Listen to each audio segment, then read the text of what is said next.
Hi, what's up YouTube? Jtravaglini here, and today I'm going to be doing a computer build, start to finish. So we got our build, we got a Cooler Master tower that we're going to be using. It's going to be a MATX build. We got a Thermaltake 500 watt power supply.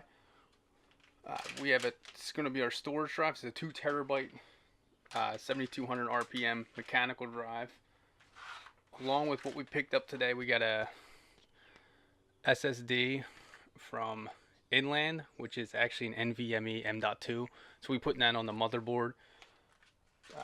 One of the reasons we went with an M.2 is one, it's faster, and also it will save us a little bit of cable management since we're using a small case. We have, I know it says ballistics, but we have 8 gigabytes of DDR4 2400 megahertz. This is actually HyperX RAM. So we put that in the build. This was just RAM that I had, so we're gonna use it in this build since it still works.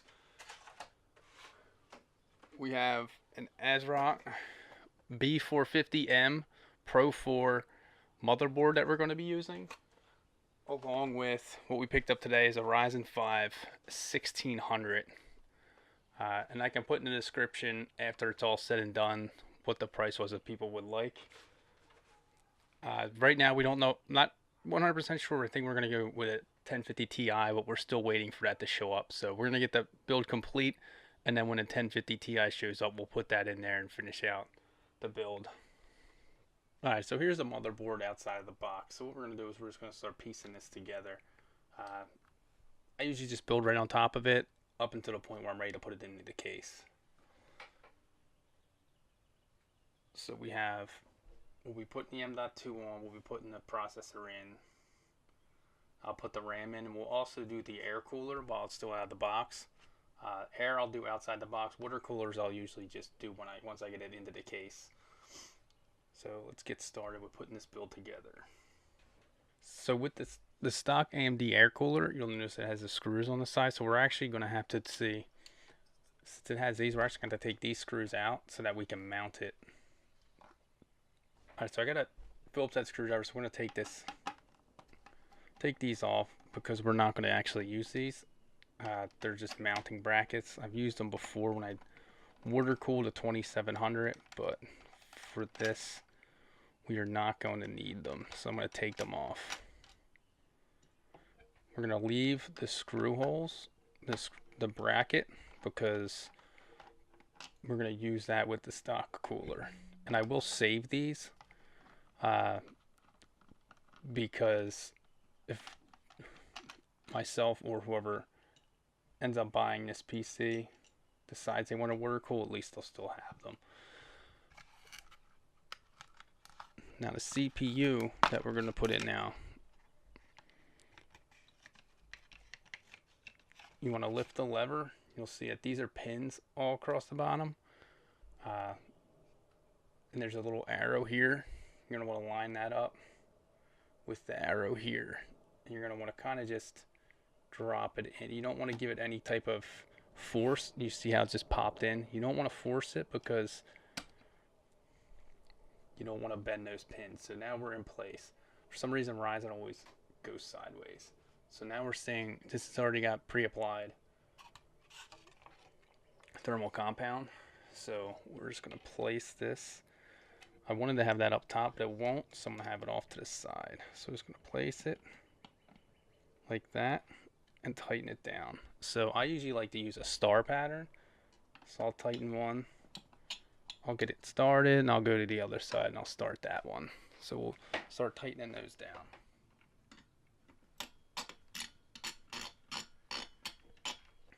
Alright, so with the standoffs, you'll have the little screw. I know it's tough to see with my hand here. And you also comes with this little guy.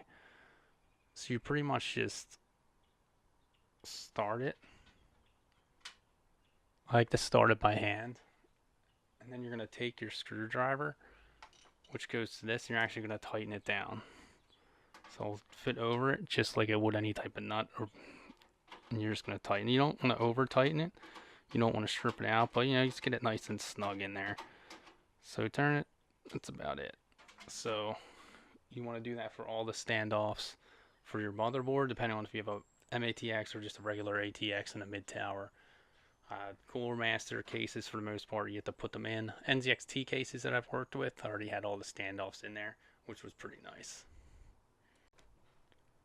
Alright, so I removed this plate from the back. This is for my hard disk drive. It's just one screw, and it kind of just hooks in there. So what I'm going to do is I'm going to take my mechanical drive and mount this to this, so it's just going to sit just like that on the back, and then we can hook our connectors up to it later on. We can get our SATA and our power to it. So the hardware to this, you'll see if you turn it over, you'll see there's a couple screw mounts. Kind of just going to line it up with what, so it's going to sit just like that. You'll see when we slide it. Alright, so the power supply is put in. There's actually a bracket that you had to take. There's 4 screws in the back here. You had to take them out, take the bracket out, and then you actually had to mount that to the power supply and then install the mount brackets back onto the case. We got that in. I have switched the fans going to be coming out the bottom, which there is a spot for it with a dust filter. And then we'll run a lot of these wires through the back. We'll get it through the hard drives. We'll get it, the 4-pin up to the CPU, all that. So we'll be working on that. We'll get the stuff managed and get the motherboard in next. You also don't want to forget your I/O shields.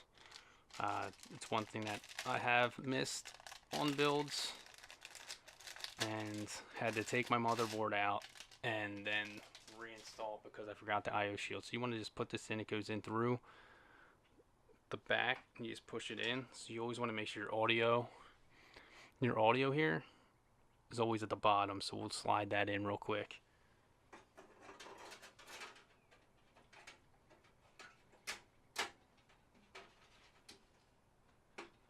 It just pops into place just like that.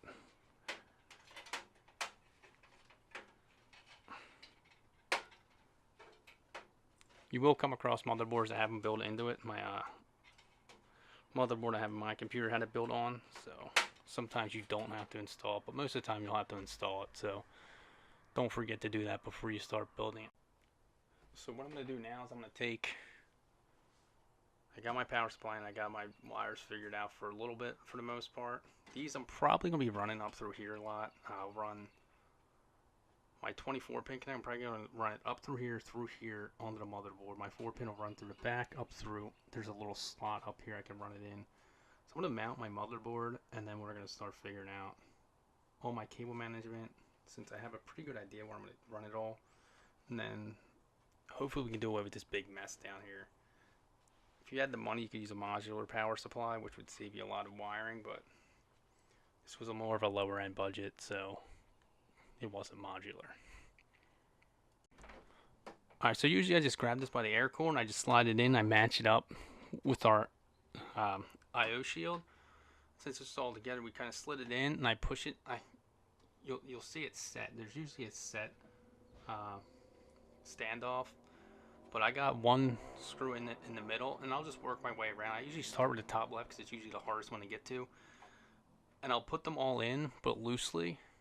In case I need to wiggle the board a little bit, and then I'll tighten them all up at the end and make sure they're nice and snug, but not over tight. You don't want to crank them too hard because you don't want to hurt anything. You don't want to break anything. Alright, so we got the power ran.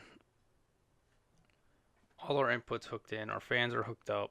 RGB's hooked up. Audio's hooked up. 3.0's hooked up. I did put a graphics card in so we can try and get a post.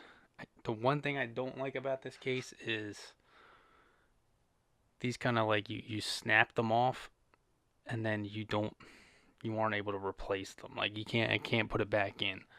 So in most cases you can just put them back in. They kind of screw in and out. But this one I kind of had to snap it out.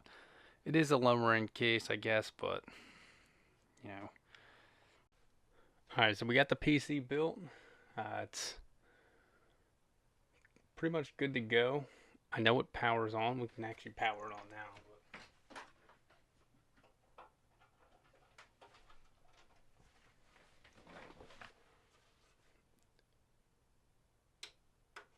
So we'll power on. We're pretty much good. The LED lights are working in the front. So our RGB header is working. We still wait on our graphics card though, so pretty much this build's gonna have to hold off until we get the graphics card. So hopefully tomorrow or possibly the next day we can pick up the graphics card and get this fully completed and get a post. But we have a Ryzen 1600 in it. We have the cooler in it. I actually might switch that out with the RGB AMD cooler. A friend of mine has one that he's going to give to me. He's also the one with the graphics card. So hopefully next time you see this when it's posting, it'll have a different RGB cooler and we can run that off the lighting and it's going to look really good. And then I'll probably just post it up on eBay or something. But hopefully you guys like this build. Check on back later. Subscribe to the channel and check on back to see this thing post. And if it doesn't, we'll troubleshoot it. Alright, thanks for watching.